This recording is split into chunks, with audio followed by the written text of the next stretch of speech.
Hello friends. So BMS stray vacancy 4चा selection list ही CTCLच्या वेबसाईटवर आलेली आहे. ओके, सो त्याच्यामध्ये आपल्याला समजेल की आपल्या BMSचा कोणत्या कॅटेगरीचा किती क्लोजिंग रँक हा लागलेला आहे.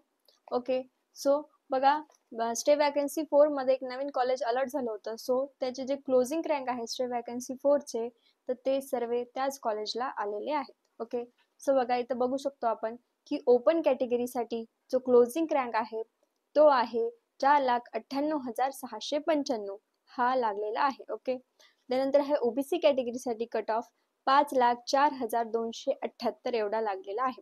त्यानंतर आहे SC BC कॅटेगरीसाठी कट ऑफ 5,17,947 एवढा लागलेला आहे.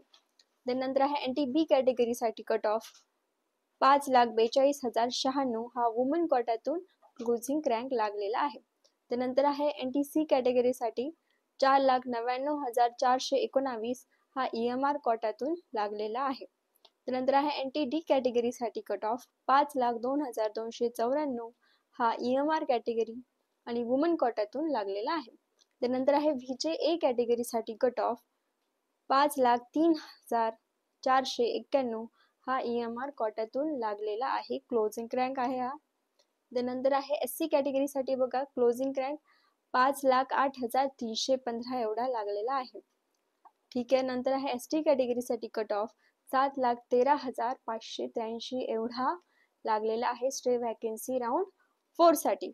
आणि लास्ट आहे बघा IQ कोटामध्ये ज्यांना ऍडमिशन घ्यायचं आहे बघा त्यांच्यासाठी आहे क्लोजिंग रँक 11,72,671 एवढा स्टे वॅकन्सी 4 मध्ये आपला BMSचा कट ऑफ लागलेला आहे.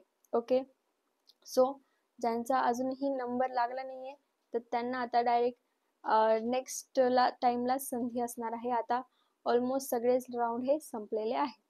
ओके, आणि ज्यांचा नंबर लागलेला आहे त्यांना खूप खूप अभिनंदन. तुम्ही माझे BMS चे सर्व लेक्चर्स बघू शकता चॅनलवर. चॅनलला लाईक करा, शेअर करा आणि सबस्क्राईब करा. थँक्यू.